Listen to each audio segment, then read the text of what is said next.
Grábenos, don David, vámonos en estos momentos a enlazarnos con el profesor de Relaciones Internacionales, amigo de la casa, el profesor Jesús López Almejo, a quien primero le mando un abrazo y te agradezco, Jesús, que nos tomes esta conexión para hablar de casos importantes como el de Beirut en el Líbano y como este de Álvaro Uribe en América Latina. ¿Cómo estás, Jesús? ¿Qué tal, Vicente? Buenos días en Tijuana, buenas tardes allá en el centro de la República. Un saludo para todos sin censura y pues listo, Vicente, a tus órdenes. Oye, profe, permíteme, antes de hablar de el Líbano, ¿qué piensas de este golpe a la derecha? Y siempre que ocurren estos casos en otros países, como mexicano, como ciudadano, pues yo solamente suspiro y digo, ¿cuándo en mi México lindo y querido? ¿Cuándo?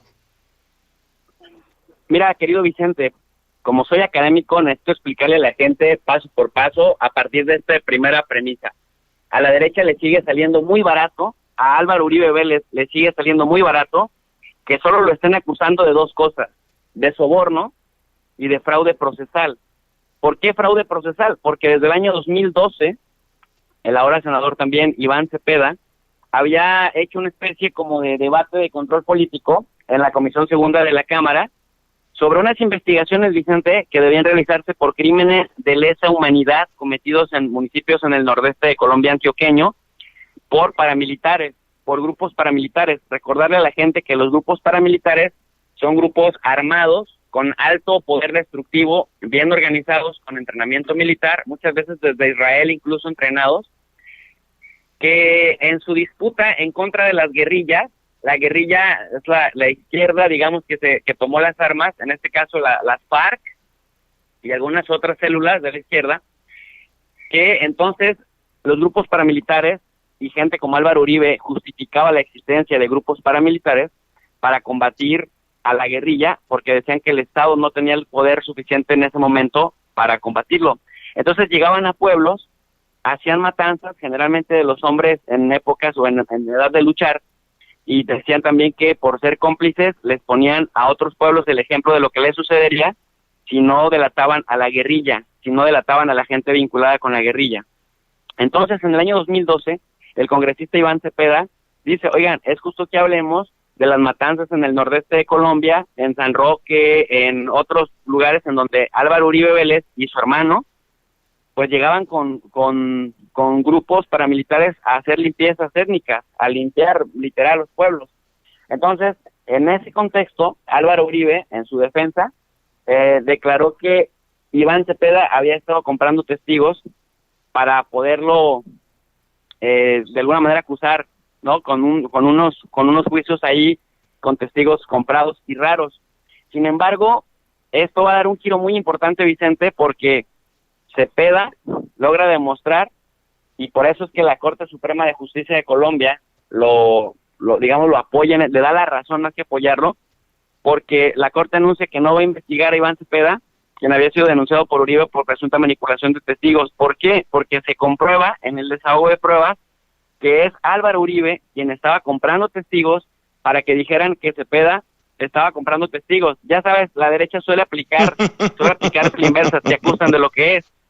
Entonces, cachan al abogado de Uribe, lo empiezan a juzgar, le abren un proceso por soborno y por fraude procesal, es decir, que están alterando el proceso y que están haciendo un proceso fraudulento, y entonces le caen al abogado de Uribe, y por supuesto que también le caen a Uribe.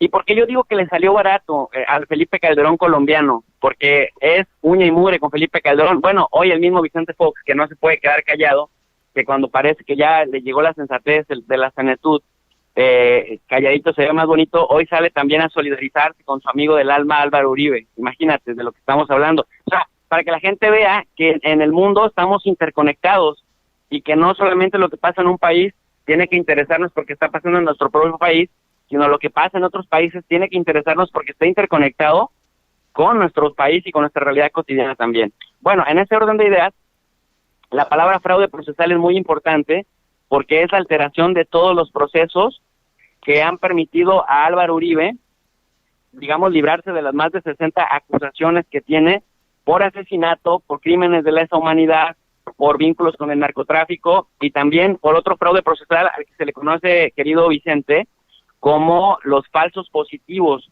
En la guerra, ves que Felipe Calderón en su sexenio le declaró la guerra al narcotráfico. Bueno, Sí. en Colombia, cuando este señor fue presidente, del año 2002 al año 2010, sobre todo particularmente entre los años 2006 y 2009, Álvaro Uribe Vélez impulsó un programa que se llamaba Seguridad Democrática. Imagínate, no hubo ni seguridad y mucho menos democracia, típico en la derecha latinoamericana.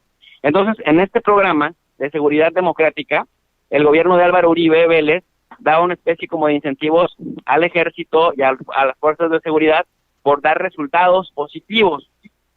Los resultados positivos eran detenciones de capos, detenciones de grupos paramilitares, detenciones pues de gente que anduviera, decían ellos, mal. Pero resulta que hubo bastantes ejecuciones extrajudiciales. No sé si te suena conocido, querido Vicente. Hubo asesinato de civiles no beligerantes, los hacían pasar por bajas en combate, los hacían pasar por gente armada, los disfrazaban de combatientes de la guerrilla, de combatientes de grupos irregulares, y entonces, cuando se dan cuenta, cuando los activistas en Colombia empiezan a contar, algo así como lo que pasó en el TEC de Monterrey, ¿te acuerdas? En el año 2010, que claro, el ejército asesinó a 2 estudiantes del TEC y después les sembraron armas y quisieron manchar su reputación, que es muy típico de la derecha también. De los panistas aquí en México es así, difamadores a más no poder. Total que cuando esto empieza a escalar, se hace boomerang en el mundo, pues desde el derecho internacional humanitario se les conoce esto como ejecuciones extrajudiciales y en el derecho penal colombiano como homicidios en persona protegida. Imagínate, Vicente, que oficialmente cuando empieza a haber ya un estudio específico, uno que se llama sobre todo muertes ilegítimamente presentadas como bajas en combate por agentes del Estado, que lleva a cabo la Fiscalía General, oficialmente hasta agosto del año 2018 se contabilizaban ya documentados 2.248 falsos positivos, o sea, 2.248 civiles que fueron asesinados y que fueron hechos pasar como si hubieran sido combatientes de grupos irregulares en contra de las fuerzas del Estado. Pero los activistas colombianos dicen que en realidad esto es lo que se ha podido comprobar, pero que se estima que puede haber hasta 10.000 casos. O sea, estamos hablando de un verdadero problema de ejecuciones extrajudiciales que no logró ni tener seguridad y que no llevó tampoco la democracia, que no era nada democrático. Esto nada más es una de las tantas cosas de los falsos positivos, que es algo que caracterizó el sexenio, los 2 cuatrienios de Álvaro Uribe en Colombia, pero además también su hermano está justamente también vinculado a ejecuciones, a grupos, Vicente, que iban por gente a los pueblos y literal, como actúan los grupos paramilitares, hacían limpieza del lugar, llegaban a los pueblos campesinos, a las colinas y pues no sé, había un grupo que se le llamaba los 12 Apóstoles, que son pues un grupo paramilitar muy vinculado con esta familia, que era tremendo, era terrible. Entonces, cuando veo a los colombianos a la mitad de Colombia celebrar, porque no se te olvide también que Álvaro Uribe Vélez intenta regresar al poder para, pues así, al estilo Calderón, a través del Congreso, a través del fuero, librarse de los procesos legales en su contra. Y ahora, pues venía, digamos, el mapa soñado, porque Iván Duque es su discípulo, su partido es mayoría, él es el jefe del Congreso, por lo tanto, tiene mucha influencia sobre lo que dice el presidente Iván Duque, a quien acertadamente ustedes acaban de poner para que la audiencia lo escuche. Entonces, este señor Felipe Calderón colombiano es muy mañoso y está eludiendo la justicia, y ahora, pues digamos que el máximo logro de la justicia, que sigue siendo chata en Colombia, pues es acusarlo por lo menos grave, y porque además, otra cosa importante, es que pues es un arresto domiciliario, y todavía le falta esto, y él está, por lo tanto, en su domicilio, la finca del Ubérrimo, que es una de las fincas más grandes de Colombia, querido Vicente. Entonces tampoco es que le esté pasando tan mal, y a mí me hubiera gustado no que lo estuvieran pues interrogando o que lo hubieran arrestado por fraude procesal, sino directamente por lo que empezó con esta andanada con el congresista Iván Cepeda, que son los crímenes de lesa humanidad que caracterizaron sus administraciones, Vicente. Pues qué interesante todo esto que nos planteas y sobre todo los paralelismos, disculpen ustedes por la lengua que a veces se traba, los paralelismos con otros países. En el caso de México vemos a un Felipe Calderón que quiere regresar con su partido México Libre y a pesar de que él jura y perjura que no quiere ser candidato a nada, pues se abre la posibilidad a que regrese como lo hizo Álvaro Uribe a el Congreso. Pero mi querido Jesús, ¿esto de alguna manera también debilita a la derecha en Latinoamérica con una figura tan importante, tan respetada entre los conservadores? Sí y no. Sí, te voy a decir por qué sí. Porque este señor, además, por ejemplo, tuvo mucha influencia en México con el tema de la capacitación de los policías, llegó a mandar asesores a México en las épocas de los panistas, incluso también tenía una estrecha colaboración pues con la derecha chilena, con la derecha peruana, con la derecha ecuatoriana, y de hecho ahí se sentaron las bases para lo que después se conocería años más tarde como el Grupo de Lima, que recuerdas que es un grupo también pues muy dedicado al golpismo, a desconocer todo lo que implica izquierda y a reconocer la imposición de todo lo que implique derecha. Entonces, en ese sentido, el hecho de que pierda legitimidad, aunque sea por esto, por hacerle famoso por el fraude procesal, sí, pero por el lado de que no, es que en realidad se le peina por los crímenes o por los fraudes por encimita, y lo principal, que es un criminal de lesa humanidad, y lo principal, que desapareció a 10,000 personas a los que ejecutaron extrajudicialmente, y que ya le van documentando casi 2,248, eso está ahí, Vicente, y casi por cada uno de estos delitos, este señor tendría que tener ya cadena perpetua. Sin embargo, ha sido muy hábil para comprar jueces, ha sido muy hábil para desaparecer testigos o para comprar testigos, y también es una cosa que tiene Vicente, que es muy querido en Antioquia. Antioquia es el estado o la provincia en donde se encuentra Medellín, en Colombia. Entonces, los paisas lo quieren muchísimo, lo arropan bastante, y este señor, entonces, pues, de ese coto de poder que sí tiene, y que es popular, digamos, en esos distritos y en esa zona metropolitana de Medellín, pues, se basa para tener un capital político que por lo menos le permitan aspirar al Senado, y en el Senado, por la habilidad que tiene, la habilidad política que tiene, ha logrado sobrevivir como líder. Entonces, a mí lo que me preocupa de esto, querido Vicente, es que no vayan tras el fondo, y mientras no mermen por el fondo, los castigos van a ser paliativos para calmar el descontento social que hay. Lo que me da esperanza es que al menos la Corte Suprema de Justicia de Colombia está demostrando que, aunque la derecha está ahorita cooptando todas las instituciones en Colombia, todavía hay un resquicio de legalidad y hay un resquicio de democracia en ese país. Profe, déjame preguntarte sobre Beirut, el Líbano. ¿Cómo lo entiendes? ¿Cómo ves? ¿Qué es lo que sabes? Y si esto nos pone también, tristemente, ante la posibilidad de una guerra civil en el Líbano. Pues mira, nuevamente insisto, Vicente querido, como profesor tengo que verlo en los tres niveles, en el nivel sistémico, en el nivel regional y en el nivel local. Si me permites, en el nivel sistémico tenemos una pandemia a la que el Líbano no se pudo, digamos, acudir, ¿no? Al contrario, la pandemia se acudió al Líbano, y en ese contexto, Líbano, que ya traía tras de sí por lo menos unos 2 años, de hecho, aquí mismo en Sin Censura alguna vez hablamos sobre el tema económico del Líbano. Líbano está sufriendo de problemas de inflación brutales, la libra libanesa se desplomó aceleradamente, y pues la inflación se hizo imparable. Pues tienes ahí, Vicente, un montón de negocios cerrando, despidos masivos, entonces creció el desempleo brutalmente. Nada más para que la gente se dé una idea, la libra pasó de estar 9,000 libras por cada dólar a estar ahora, antes tenía 4,000 libras por dólar. Pero fíjate, si lo viéramos hoy atrás, pasó a estar del 2019 a agosto del 2019, se depreció en 83%, lo que implica que la poca gente que quedó con empleo tiene una moneda que no tiene poder adquisitivo. Y esta crisis económica, pues, ha sido catalizadora de 3 cosas. Primero, del aumento de la pobreza con el desempleo en el Líbano, que había sido uno de los países como más estables a nivel regional. 2, también el tema de movilizaciones masivas en las calles, pidiendo la renuncia de toda la clase política a la que acusaban de corrupta, y lograron el acometido en octubre con la renuncia del primer ministro Saad Hariri y de todo su gabinete.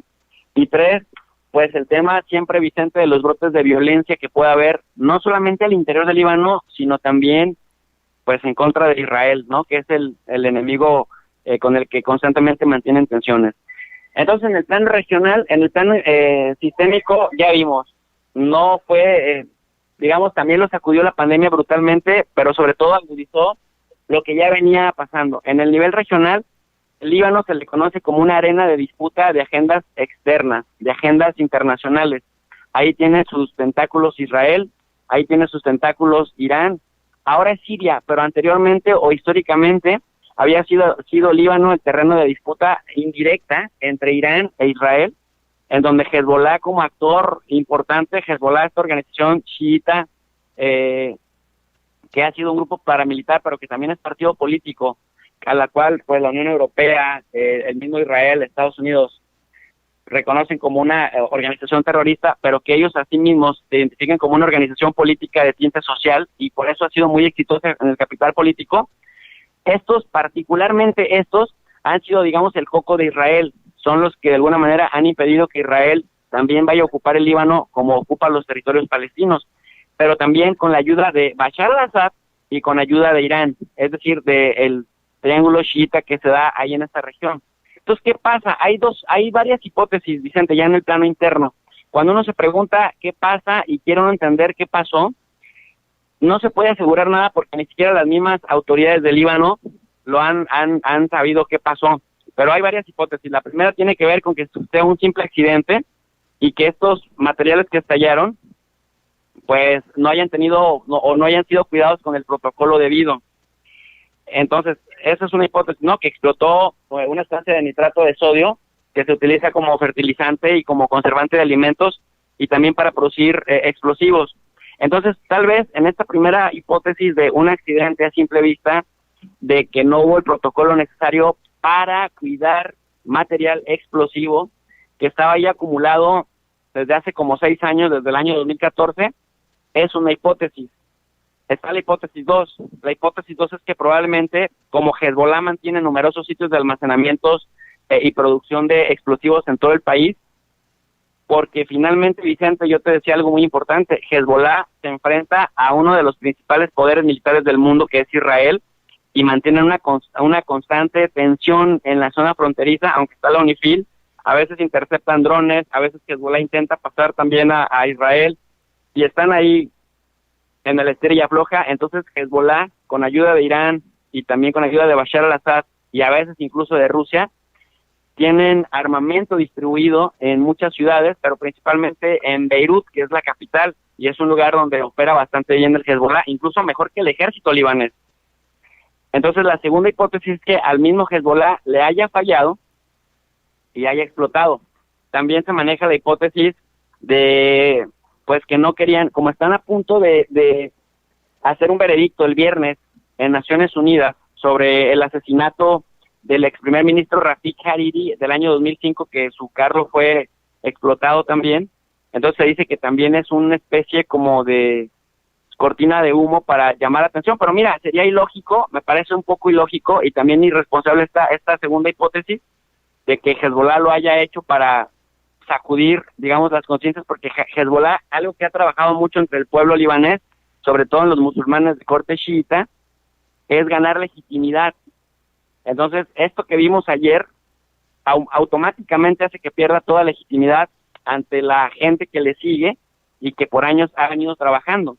Entonces, eso nos indica que probablemente la primera hipótesis sea más cierta, pero habrá que, digamos, delinear responsabilidades. La tercera hipótesis es la del ataque israelí, pero Israel niega su responsabilidad, Hezbollah niega que sea Israel, Estados Unidos niega que sea Israel, y el gobierno libanés dice que no tiene pruebas suficientes para culpar a Israel. El mismo Israel hizo algo inédito, que no había hecho antes, que es encabezar también o promover envío de ayuda humanitaria y de también de medicamentos y también hasta dinero por canales seguros humanitarios para que gente del Líbano golpe. Y esto no había pasado, Vicente.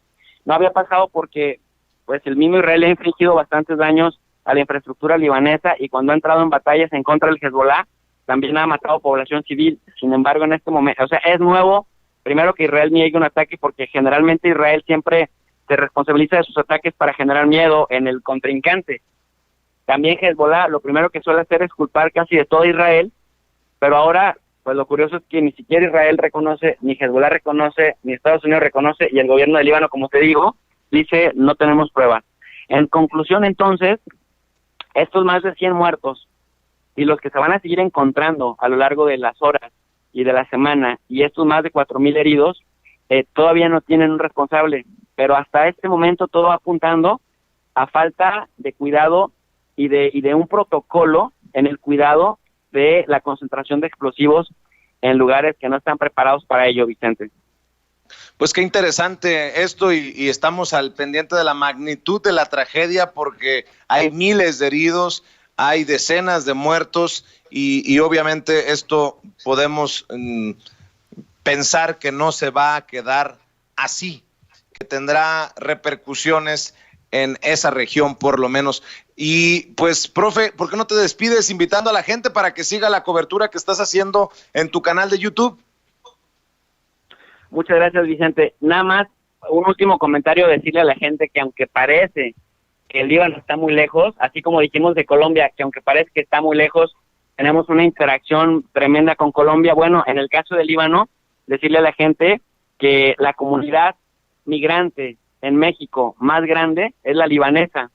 Entonces, pues también estamos muy vinculados y muy conectados con el Líbano y por eso también es muy importante observar qué es lo que pasa en el mundo. De ahí la importancia, Vicente, de las relaciones internacionales para entender la concatenación del mundo. Y concatenación me refiero a que nadie está aislado, a que todos estamos vinculados. Pues gracias, Vicente. Invito a toda la gente a que se sume a las clases de relaciones internacionales en el canal de Tu Profe de RI, que todas las noches llevamos a cabo para desmenuzar con calma y de manera muy amplia los temas vinculados a las relaciones internacionales de trascendencia diaria, Vicente. Tu Profe de RI es el canal. Profe, te agradezco mucho, te mando un abrazo, estamos al pendiente de lo que sigues subiendo a tu canal. Al contrario, querido Vicente, muchas gracias, abrazo fuerte. Gracias.